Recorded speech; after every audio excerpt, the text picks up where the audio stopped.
സ്വപ്നരാജ് നമ്മുടെ കൂടെ, അർജുൻ്റെ അയൽവാസി. സ്വപ്നരാജ്, ഇപ്പം ഇന്നത്തെ ദിവസം നമുക്ക് വലിയ ഒരു പ്രതീക്ഷാ നിർഭരമായ ദിവസമായിരുന്നു, പക്ഷേ കാര്യങ്ങൾ വിചാരിച്ച സ്ഥലത്തെത്തിയില്ല. പക്ഷെ നോക്കൂ, അതിന് നമുക്ക് തടസ്സമാകുന്നത് വലിയ ആഴം, വലിയ തോതിൽ മണ്ണ്, ഒപ്പം പ്രവചിക്കാൻ കഴിയാത്ത കാലാവസ്ഥ, ഡീപ്പ് ഡൈവേഴ്സിന് പോലും ഇറങ്ങാൻ കഴിയാത്ത സിറ്റുവേഷൻ. നമ്മൾ വിചാരിച്ചതിനേക്കാൾ വലിയ ദുരന്തമാണ് സംഭവിച്ചിട്ടുള്ളത്. അവിടെ ഒരു രക്ഷാദൗത്യം എന്ന് പറയുന്നത് അങ്ങേയറ്റം ടഫാണ്, അത്ര എളുപ്പമല്ല എന്ന് നമുക്ക് ബോധ്യപ്പെടുന്നുണ്ടോ ഈ ദിവസം? തീർച്ചയായും.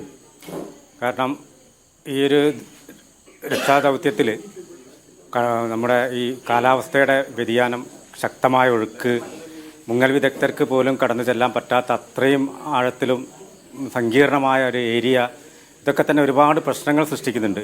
എന്നിരുന്നാലും ഇപ്പോൾ കുടുംബത്തിനെ സംബന്ധിച്ചാണെങ്കിലും നമ്മളൊക്കെ ഈ അയൽവാസി എന്ന നിലയ്ക്ക് നമ്മളെയൊക്കെ സംബന്ധിച്ചാണെങ്കിൽ പോലും ഇപ്പോൾ 2 ദിവസമായിട്ട് നടക്കുന്ന ഈ രക്ഷാപ്രവർത്തനം വളരെ നല്ല രീതിയിൽ മുന്നോട്ട് പോകുന്നുണ്ട് എന്നുള്ളത് തന്നെയാണ് ഞങ്ങളെ സംബന്ധിച്ചുള്ള ഏറ്റവും വലിയൊരു ആശ്വാസം.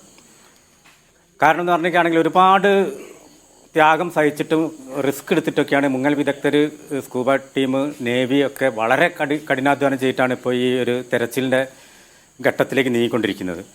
അതിൽ ഞങ്ങൾ 100% സംതൃപ്തരാണ്. പക്ഷേ നമ്മളെ മുന്നിലുള്ള ഒരു ചോദ്യം അർജുനെ വീണ്ടെടുക്കുക എന്നുള്ളതാണ്.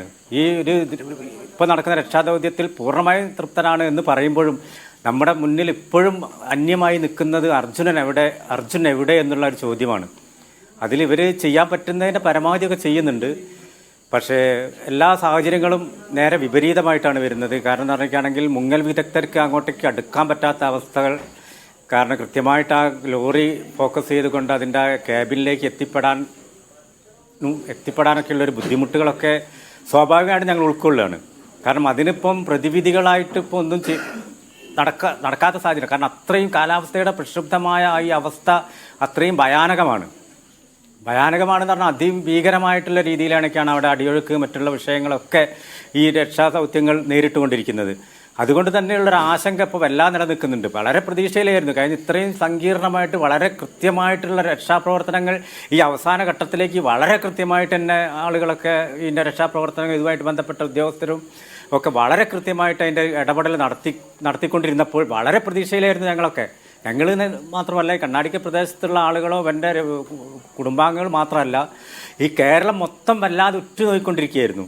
പക്ഷേ ഒക്കെ വിപരീത ഫലങ്ങളാണ് ഉണ്ടായിക്കൊണ്ടിരിക്കുന്നത്. നമുക്ക് അർജുനെ കണ്ടെത്തുക എന്നുള്ളത് തന്നെയാണ് ഏറ്റവും വലിയ പ്രാധാന്യം. അതിനു വേണ്ടി ചെയ്യാൻ പറ്റുന്നതിന് ഇനി എന്തൊക്കെ ചെയ്യാൻ പറ്റും എന്നുള്ളതിനെ കൂടി, എന്തൊക്കെ ചെയ്താലും അത്രയും ആഴം ചെന്ന അതിൻ്റെ അത് ചളിയിൽ പുതഞ്ഞു കിടക്കുന്ന അവിടെ കയറി ചെന്നിട്ട് ഈ മുങ്ങൽ വിദഗ്ധർക്കൊന്ന ക്യാബിൻ്റെ അകത്തേക്ക് എത്തിപ്പെടാൻ പറ്റണ്ടേ?